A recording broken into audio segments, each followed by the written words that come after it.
Welcome back. I'm Wes Chatham, and this is my sweetheart, Franck. What's the name of the show? This show? It's Tying That Guy, I think. you want to try that one again? I think we roll with it. We are who we are. Let's go with it. Welcome back to Tying That Guy. I'm Wes Chatham, and this is my sweetheart, Franck. I like sweetheart. Sweetheart is good. Yeah, you know what? I realized I could be verbally abusive to you at times, and call you names that aren't good for your self-esteem. So I'm gonna start changing that, Ty. I promise. Thanks. You know what is actually really entertaining for me is the idea that you think anything is bad for my self-esteem. I like that you believe that about me. That's actually very touching. What episode are we doing? It's 309, right? That is correct. It's called Intransigence. Intransigence.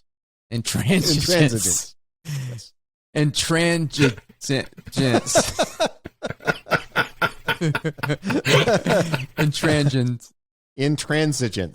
Intransigence. Why did you name this episode Intransigence? I didn't, actually. I don't name any of the episodes. Narain Shankar named this Intransigence. I think maybe this is your opportunity to call him again and complain about another one of his titles. Isn't the word mean being locked into a certain idea? Unwilling not to change. Yes. Unwilling to change. Being locked in, unwilling to change. So, let's talk a little bit about Melba, should we? Because this episode reveals her past, who she is. She's Julie Mao's sister. Yep. Wow, bang. Thank you, ma'am. That was that hit you right in the face. That was a nice little thing that we didn't know about. And not only is she Julie's sister, she's somebody that feels like she's in Julie's shadow.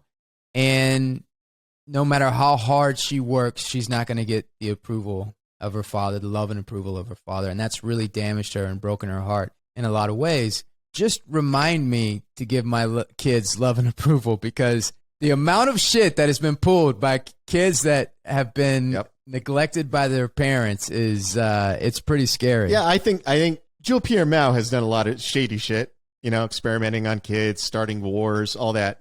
But I think the most damning indictment of Jules Pierre Mao is he has these two amazing daughters, and neither of them is like a well-adjusted person. Like somehow he managed to fuck up all of his kids. And he's so specific in his venom with them, and when he's alone with Melba and she's basically saying, I'm here for you, she doesn't respect you, then he just flips it on her and basically says, I respect her, I don't even respect you. And you could hear the heart breaking. There's a few lines in the show that I specifically remember writing, and that is one of them. I was asked to take a pass on that scene, and the line where he says, she does this, she does that, and he says, what do? You plan parties. I wrote that line, and I remember turning my draft of that scene into Narain, and him going, he's like, you are so fucking mean. That is so mean. That is so mean. Can you give us a little context and a little history and their family dynamic? Where's their mother? So in the books, their mother is still around. And the family in the books is actually quite a bit larger than the one we see on screen in the show. Julie and Clarissa have a number of brothers as well, and a mother, and there's a lot more there. With the constraints that TV show has, we kind of boiled it down to just the father and the two of them. The rest of the family's out there somewhere, and I think even in like a news broadcast at one point, we hear the broadcaster talking about the other Mao children, but we just never see them. One would think that your parents don't have that type of impact on you. I didn't think that. I didn't think that all the time, but one day I was sitting back and I remember thinking about my dad, and I know like my dad was a military guy, and like one of the things that was important to him was military. The second thing that was really important to him were movies. And it was the one thing that we shared in common. And I remember growing up and like the amount of respect that he gave to Clint Eastwood or John Wayne or, watching these movies. And then I sat back and thought, wait a minute, the two things that I did in life is I went into the military and I became an actor, a part of, this world. And it's like, wow. You think that those are your choices, but there's definitely, maybe there's something inside of like trying to still win that approval. It's really powerful. I think it is. I have friends who would never admit it, but I know for a fact that their entire adult life has been trying to do something that their dead parent who will never be there would approve of. Like I have a friend who's a writer, and she has been trying to get enough success as a writer that her father would approve of her, and he's been dead for 20 years. So that stuff stays with you, man. You never really get rid of it. Was your dad a Navy guy too? Yeah, and his dad was a Navy guy. Oh, wow. Tradition of Navy. Yeah, World War II and Vietnam. Wow. Do you feel like you have any echoes in you to win approval? Like the influence of your parents on you is inescapable. So people say, well, like my parents don't have any influence on me. That they're full of shit. But I went the other way. So there's the direction where you spend your entire life trying to get your parents' approval, and there's the direction where you spend your entire life rejecting everything about the parent that you don't like. I went that direction. I have my father would not approve of anything in my life, which, I'm perfectly fine with it. I didn't want to be him, so I overcorrected and went 180. Rather than being like a little bit not like him, I went the exact opposite. But it's still a reaction to the parent. So the parent still has enormous influence on what you become. Whether you're trying to be them or not, they're still influencing what you become. Exactly. They're still steering the ship one way or the other. Yep. Whether you're steering away from them or you're steering to them. Yep. Trying to win that impossible thing. So Avasarala has ordered all the civilians to turn away from the ring gate and to come back home. And Anna really surprised me, even though I truly understand why she is wanting to stay at the gate. But she really surprised me by turning down the reason to go home and staying because it's something, she's never seen a miracle in her life. And this is something she's devoted her life to God and to service. And this is a real moment where she's going to see the other side of the unknown and peek into something, and she has chosen to stay with that. And it's the Close Encounters of the Third Kind choice, right? Yeah. Where Richard Dreyfuss is standing in front of this spaceship, and he has a family, he has a life, he has this whole thing, but he's in such awe and wonder, and he has a choice. They offer him a chance to come on the spaceship with them, and he has a choice to do this and be able to truly see what's on the other side of the unknown. Maybe get a glimpse of the mysteries of the universe. Yeah, and he decides to go with them, which I think that choice at the movie, it really pushes the movie into classic territory. And he ends up going on the ship. Now, what would be funny, Ty, is like once the spaceship door closed, they said, "It's a cookbook!" Because there was a famous Twilight Zone where the aliens came down and to serve man. Yeah, and there was this thing, and they brought people on the ship, and at the end they were like, "It's a cookbook!" And they're bringing all these people because they're going to take him up and cook him. Yep. So a probe might have went directly into his butt as soon as that door closed, but at least he took that chance. And when I watched the movie when I was a kid, I was like, "There's no question. I'm going. What is life? We're all going to die. We're going to die one day." But this is a choice that you can make where something that nobody's ever seen before, experienced before. What is this? And it might be terrible, but it might be beautiful. But lying in your deathbed, you're going to regret not going. But now that I have kids, and I know this is the same trajectory of Spielberg, he said the same thing, that in the beginning he would have went. That's why Richard Dreyfuss went. But he looks at it now and he went. But now that I have kids and I have a life, and it's like, I don't know if I would do it the same thing. I don't know if I would go. Would you go? Yeah, well, I don't have kids. So I can kind of do whatever I want. You have a wife. I do. But I don't worry that if I'm not around, she's going to just die. And this is tricky to talk about because people think you're judging them, but I'm not. Some people just want to be in their comfortable space. Daniel Abraham, my writing partner, very good friend of mine. I'm close friends with his with his whole family.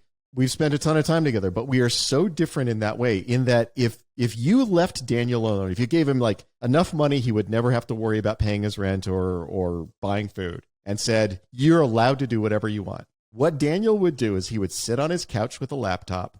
He would write. He would occasionally watch a TV show or a movie. He would hang out with his wife and his daughter. And that's pretty much all he would do.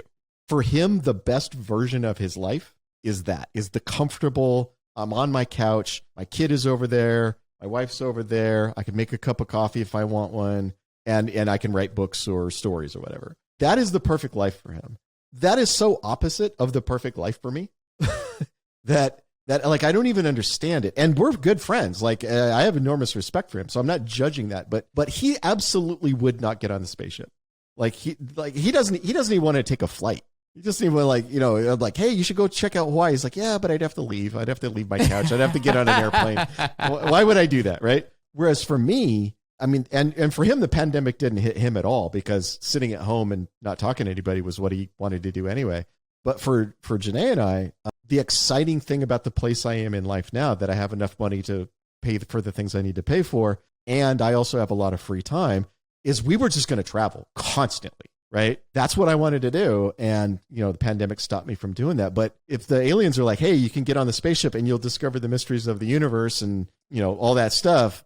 Yeah, I'm getting on the ship because, like you said, it's a peek at something no one else is going to get to see. It's a peek at the larger universe, a story beyond the one that you already know. And I always want to know what's happening next. I always want to know the next thing. You hear people say like, oh, I wouldn't want to live forever. I think it would be boring. I think those people are insane. I absolutely would want to live forever. And the reason to live forever is because you get to see what happens next. I just want to see what happens next. I want to see the next thing all the time. And so, yeah, I'd want to get on the ship. I'd want to see what the next thing is. The aliens are ahead of us. Whatever they're doing right now is what we might be doing 1,000 years from now. I want to see what that is. I want to see what the next thing is.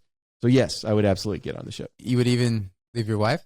Well, I mean, I would hope she could come with me. No, just that.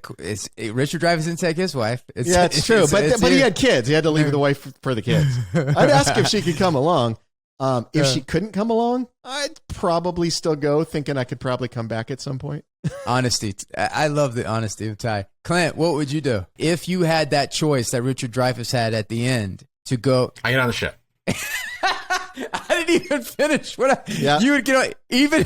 And Clint has a new baby on the way too, so I guess that's it. But shout out to Miss Fagan. There's something interesting in this character and in this situation because she is honest. So she is this type of person, but she says to her, look, when Anna asks her, why are you curious? Why are you going to stay and go? And she goes, well, because I'm an aging dilettante and I feel dead and lifeless. And so this is something that gives me a thrill. And I remember Felicia Richard said something one time, who was a dynamite hot shit actress. She was talking about characters, but also like finding your authentic voice, then you can play characters with an authentic voice. And ultimately, the message is you be who you are, and that's going to be okay, and you're going to be accepted, and you're going to be for that if you're honest about who you are. And the only thing that we don't like, and the thing that we start to reject somebody, is when they lie about who they really are, and you know who they really are.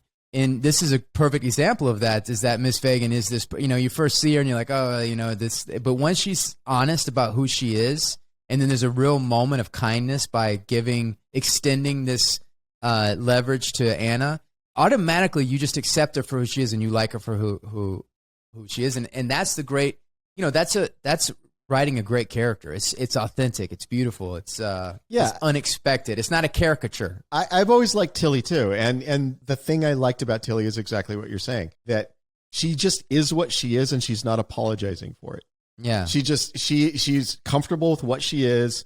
She's not going to apologize to you. I'm very attracted to those people just in general in life. Even if I disagree with them, even if we have fundamental disagreements, if they're authentic and honest and are who they are and don't try to pretend anything else, I gravitate towards those people. Well, and those people always have a perspective. Yeah, honestly, dishonesty is a turnoff. But the other thing that's a turnoff for me is the person who's waiting for you to say what you like, so that they don't ever want to have a perspective that everyone in the room doesn't automatically agree with. And so they're always waiting for everybody else to agree on something. And then they'll say, oh yeah, I like that too. Because then it's safe. People who just always want to be safe all the time. I get why people are careful and they do want to be safe. I understand. I'm not judging those people, but I don't find those people interesting to hang out with. No. Because they don't have any perspective on anything. No. And a character like Tilly, somebody who is just unapologetically what they are, they always have an interesting perspective. And like you said, I may not agree with it. I think they're 100% wrong, but it's still interesting. They still have something to say. Yeah. I like those characters. There was this great acting teacher that I worked with once, and she said that a lot of actors, maybe most actors, maybe all actors, I'm not saying you, are bit with the like me bug, the need to be liked, right? Yeah. And she says the death of an actor is they have to get over that. because you can't be bold. You can't make choices that are if the need to be liked supersedes the need to be respected, or the need to be liked supersedes the need to do the work that you think to the highest and best of your ability. Because if you're constantly not having an authentic voice and just doing, just trying to please people, then it's going to be vanilla. It's not going to be interesting. It's not going to be the newest thing that people have seen before. But if you're going to break down walls and barriers and do something that's a true expression of yourself and your voice, you have to be willing to step out and go against the grain in certain ways. When actors go into a room, an audition room, or meeting with a director, a lot of the eternal monologue is like me, like me, like me, like me, like me, like me, like me. And she says that immediately people see through that, they smell it, and it's immediately death to anything creative that you can create.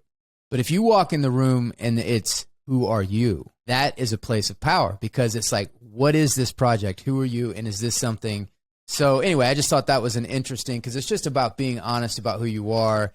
And the irony is, the more you try to get people to like you, the less is going to happen. The less interesting you are. And I always like hearing you talk about the craft of acting. Obviously, I'm not an actor, and I keep meaning to take acting classes, and the situation hasn't come up with COVID and all that. But the craft of what makes a good actor, you're such a student of it that I actually like when you tell those stories, because I want to hear the craft of it. I want to hear the story about why it works. And as you were saying what you were just saying, my mind immediately went to one of my favorite movies of all time, Glengarry Glen Ross, where no one in that movie is a good person. No one in that movie is likable in the traditional classic sense, right? They're all kind of awful people. They're all kind of contemptible. And that movie is riveting. When it's on, I cannot look away from it. So you have all these people, not one of them is playing the like me card. Every one of them is taking crazy, bold choices in crafting their character. And obviously David Mamet wrote the movie and is a spectacular writer, but none of them is playing it safe. They're all playing awful, grungy, nasty little people who would stab you in the back for $5. And it's one of my favorite movies of all time. So as you were saying that thing about like me is the death of the craft, that's the movie that popped into my head. You're absolutely, if any one of those guys had been playing their character to be liked, it would have ruined the whole movie. And, think about what a monster Alec Baldwin was. He says that is the one role everybody comes and quotes to him and talk about. It really just struck people in that way. So now we're starting to learn a lot of the laws that govern the ring. But I don't know if I've ever talked to you about this or asked you this, but where did the idea for the ring come from?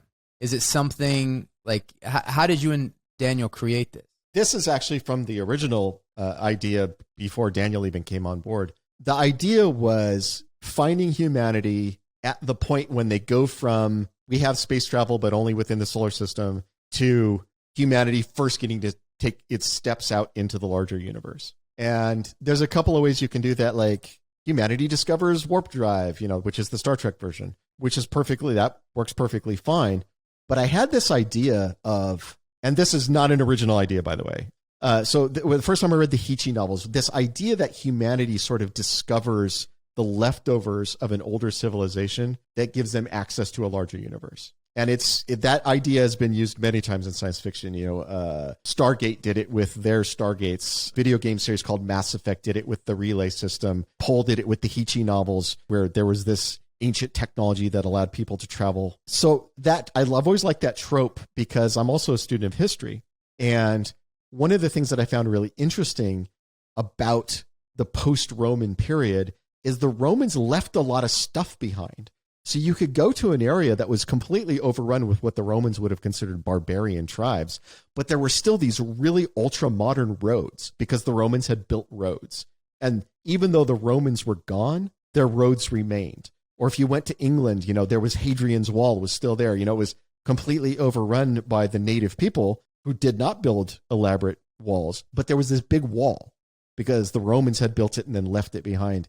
And I've always loved that idea of somebody building a bunch of really interesting technology and then going away, but the technology remains. And that's where the gate system came from, is the idea that this previous species had built this elaborate gate network that connected the galaxy together and then died off. And humans find sort of accidentally stumble their way into that network, and suddenly the galaxy at large is available to them. In the same way that, like a barbarian tribe in Germania, there might be this one really modern road running right through the middle of Germania. They have no idea how it got there. The Romans built it, and then now the Romans are gone. But they use it, right? Because it's there. So humans will use the stuff other people leave behind, even if they don't understand how it got there.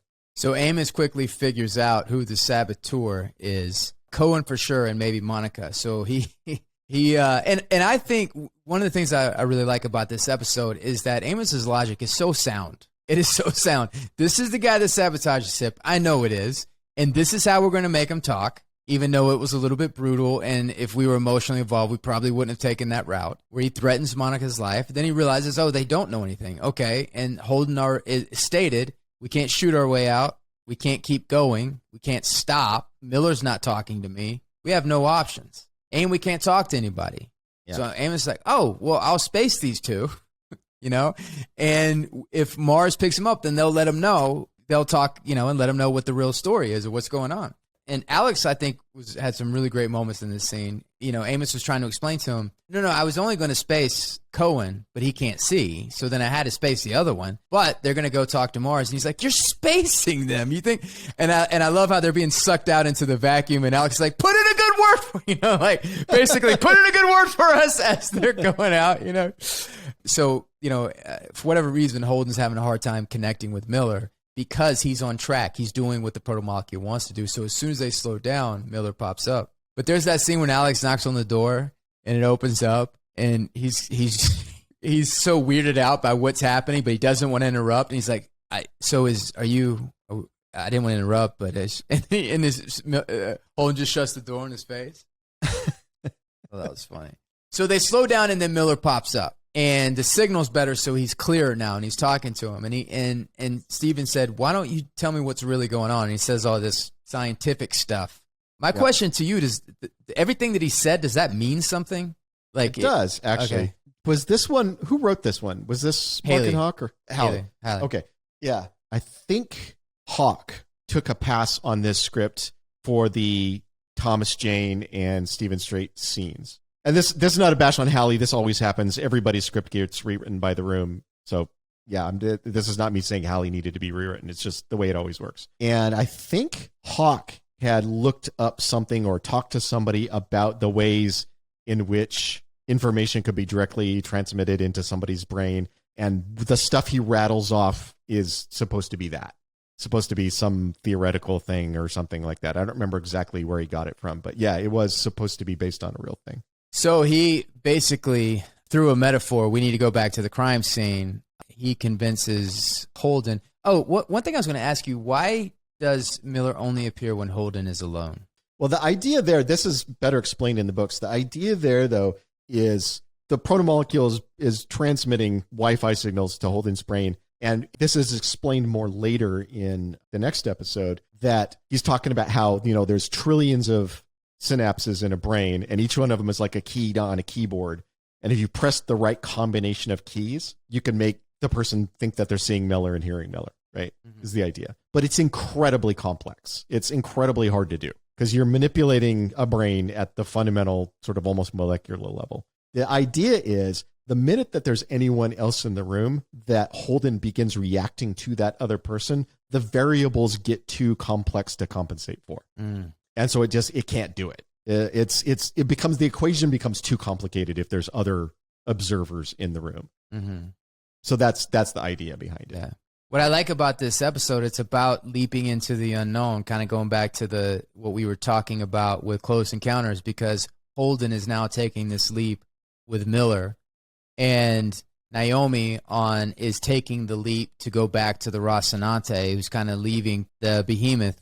And then you have Anna taking the leap to go as a civilian into the ring. And it's these people that are taking the leap into the unknown. Ashford has this interesting conversation with Naomi. Naomi just found out that she doesn't know. She knows the Behemoth fired on it.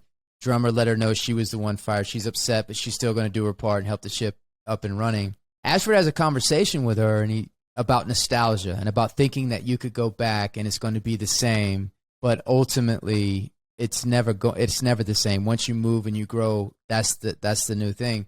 and we talk about this a lot on the show, like going back home and what that's like and that experience. This is my thinking of how the scene is. He's basically saying that about the Rocinante so then she could realize that she's a Belter and be devoted to the ship. Yep. But what he's doing is inadvertently talking her into going back to the Rocinante because that's her home. And the nostalgia is what motivated her to go be a part of the Belter again. She thought she could relive this thing, but she realizes I'm not this person anymore.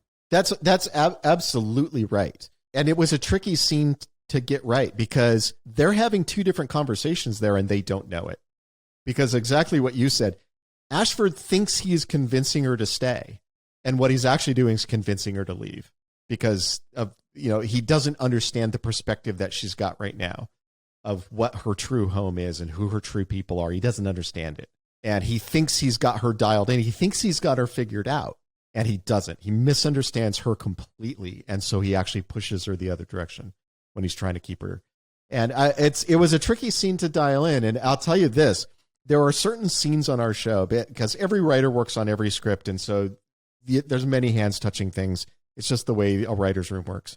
There are certain scenes, though, that I guarantee you, even if I didn't know who had written them, as soon as I hear the dialogue, as soon as I hear the scene, I go, this person wrote that scene. I can tell you a Mark Fergus scene instantly. Like Mark has the rhythm to his writing. Like if I read a script, I go, Mark wrote that. Daniel Abraham has a way of attacking complicated conversations where two people are talking past each other and not really understanding each other that is unique. I know for a fact he wrote that scene. I know for a fact that the final draft, obviously Hallie wrote the first draft, but the final draft of that scene is 100% a Daniel Abraham joint because that's like just the rhythm of the dialogue and little lines like, the thing with salt is a little bit of it cuts all the bitterness and just little things like that. That is a Daniel scene right to its core. Even if I didn't know he had written it, the minute I heard those lines of dialogue, I would know he had written it. Yeah. So in honor of our Close Encounters of the Third Kind, I actually wanted to, I love that movie so much. I was actually thinking about just doing a deep dive into that movie and talking about it through the whole thing. But I decided to do a list. And since the list Nazi is always criticizing our list, I try to make it as specific as possible. But I wanted to do it where that I know Close Encounters on the list. So basically the list is contact with aliens, but friendly aliens. So if you eliminate aliens that are coming to rape and pillage, that's a lot of movies. And so my pool of friendly alien contact movies are... Contact. First one on my list, E.T., Starman, which I do not know why it doesn't get more attention or wasn't a bigger hit. Close Encounters of the Third Kind, The Explorers, The Man Who Fell to Earth, Superman, The Day the Earth Stood Still, Iron Giant, Batteries Not Included, Lilo and Stitch, Arrival, which was written by your buddy, The Story of Us, District 9, are they friendly? I don't know. They're victims. They're not really friendly or enemy. They're sort of like humans. Some of them are good and some of them are bad. We'll eliminate that one. Paul, Coneheads. I worked on Paul. Meatballs 2. I'm sure I left a bunch out. And none of the derivatives of E.T. Those don't count, but I'm sure I left some out. Yeah. Do you have any that I lifted out? Yeah, I'm sitting here thinking. There is a bunch. There's one... So, also a movie I thought of, which doesn't have a great title, and it might be a little sleazy, but Earth Girls Are Easy with Gina Davis and Jeff Goldblum, and a young Jim Carrey, and a young Damon Wayans. I remember there's some really funny moments in that. Do you remember when Jim Carrey is drinking out of the glass and his tongue goes down at the very bottom of the glass and gets the last ice cube and takes it in, and she's like, I'm going home with him. Do you remember that?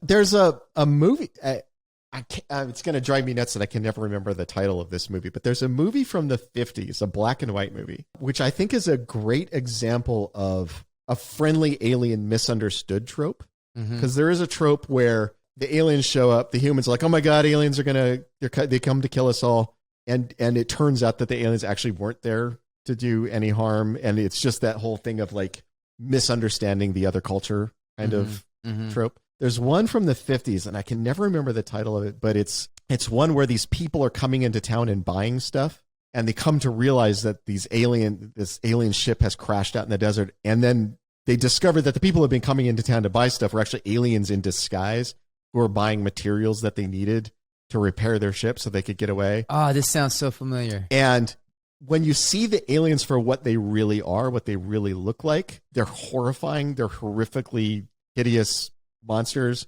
but they're actually friendly. They're not there to like conquer. They're not there to cause any problems. They're just there because they crashed and they need materials to fix their ship. And there's all complications that come from, that misunderstanding that humans want to attack the alien and the ugly. And I can never remember the title of that movie. Ah, that sounds familiar. But I remember seeing it as a kid, and it really changed the way you looked at aliens. For me.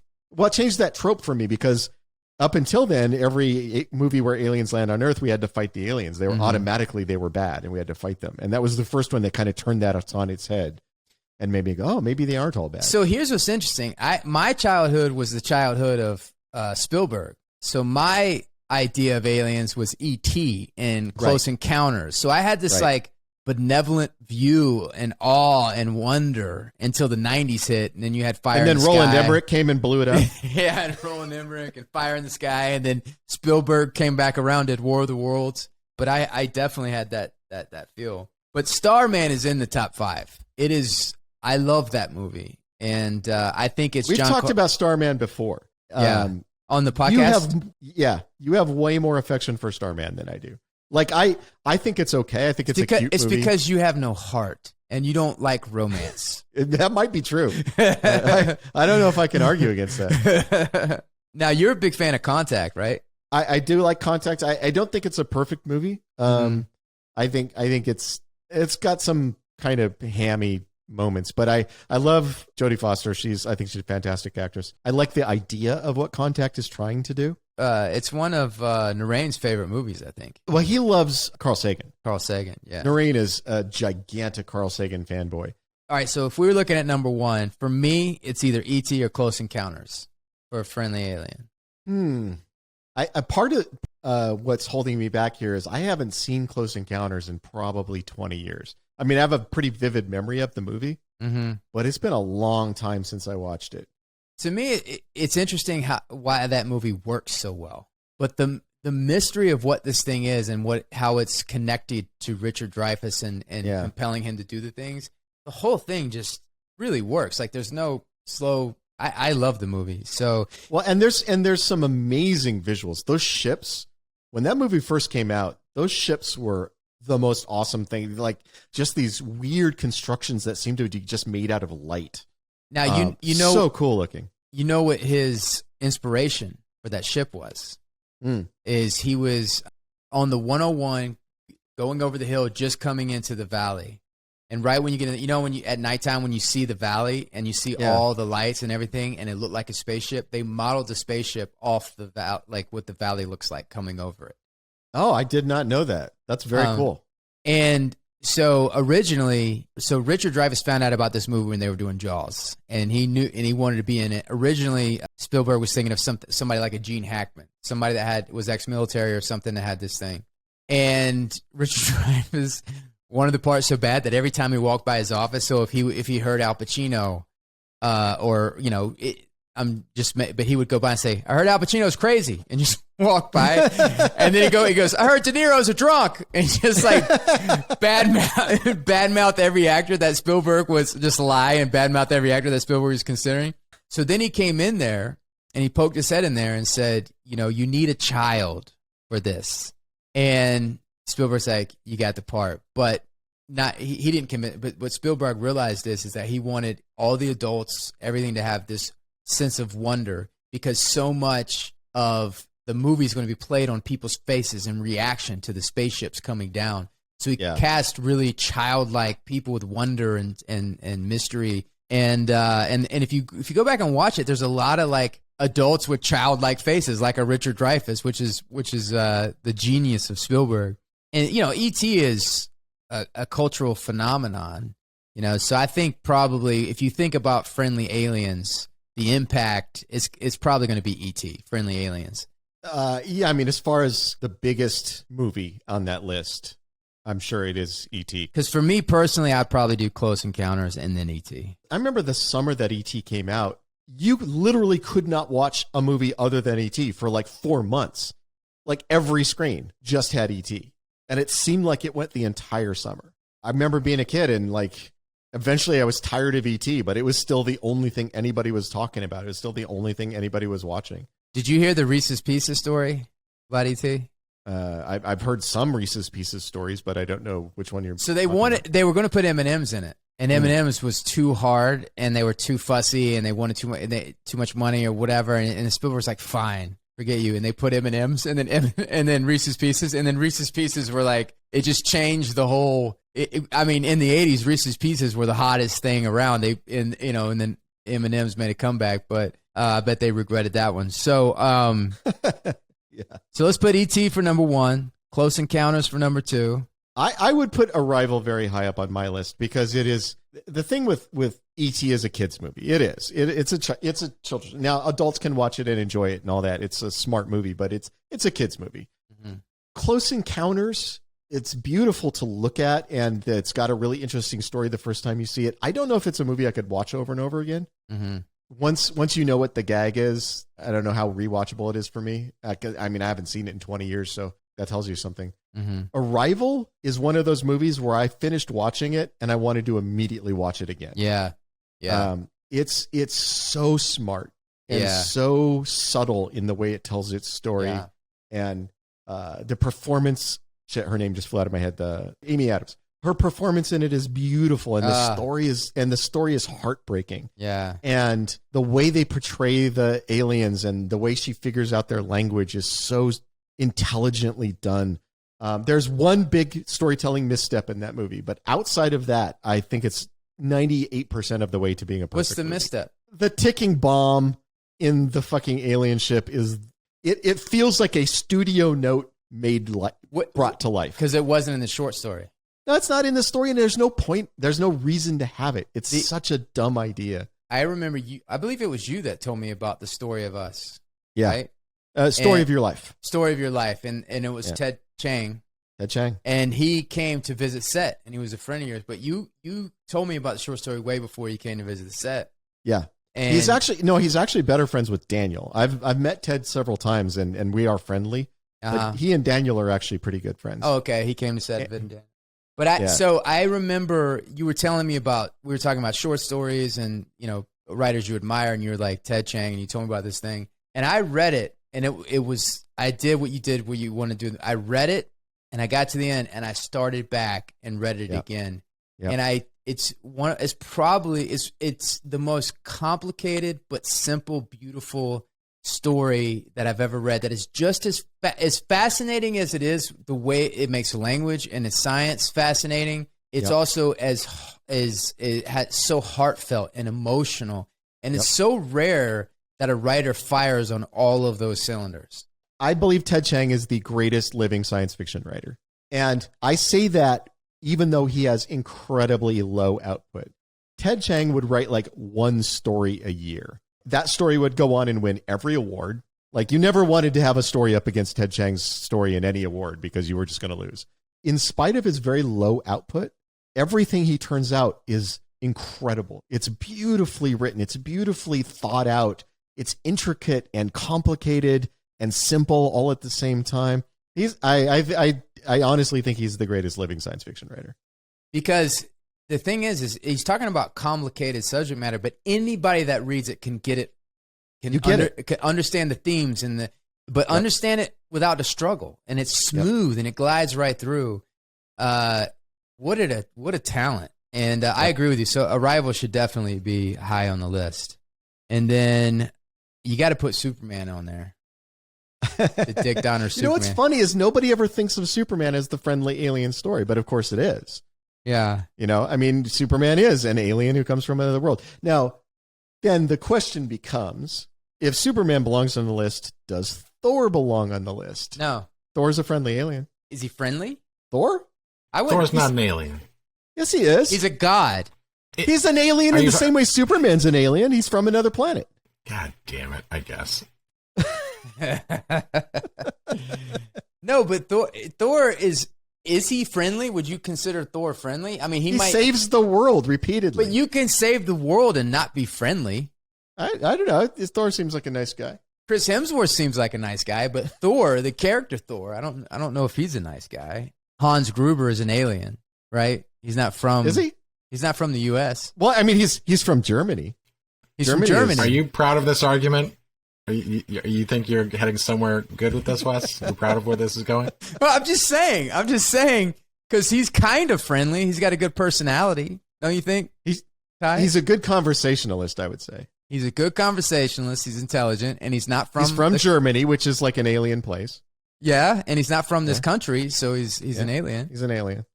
So maybe I'm just throwing it out there. Maybe Die Hard should be on our list.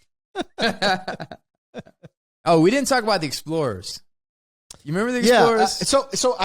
Yeah. That reminds me, when you brought up the Explorers, I think that's a good one, but I also think another one, a related one, is the Flight of the Navigator. Yes, yeah. Which is a Michael Eisner thing. Yeah, which Breck. Yeah, which I think does fit into that friendly alien category. Certainly does. That's a good. I remember liking both of those movies, and what's funny is I was just old enough that I was a little too old for both of them.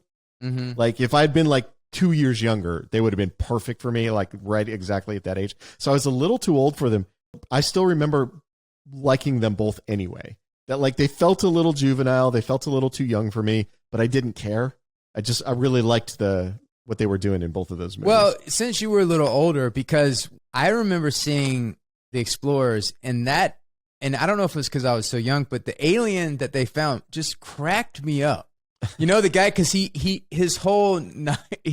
catches the airwaves. Yeah. And so he's always playing these TV characters when he's there. Like when he's leaving, he goes, "Y'all come back now, you hear?" And he does all these TV things. And when I was a kid, I just thought it was the funniest thing. He cracked me up when he did that. You know, I haven't seen The Iron Giant, but you rave about that movie. You've never seen The Iron Giant? No. Okay. Wes, you got to see The Iron Giant. So get The Iron Giant. Your boys will love it.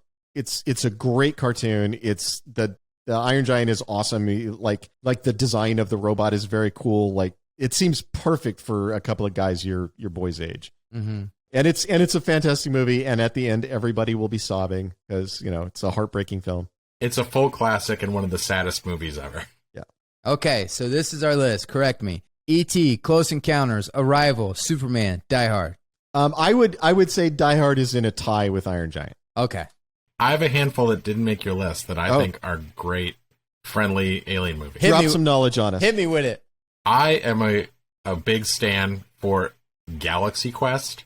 Oh my God, yes. Fantastic movie. Okay, thank you. But he's correct. Galaxy Quest definitely belongs on the list. But there's bad aliens in that. Yeah, but there's friendly But they're aliens. far away. The good aliens come to Earth. Yeah. First contact with the good aliens. Okay. Yeah, you're right. I love that movie. All right, I'm ashamed. All right. Next, I can't believe it wasn't on your list. The Abyss. Oh! Yeah. We missed it. We missed The Abyss. Right? Good aliens. Yeah.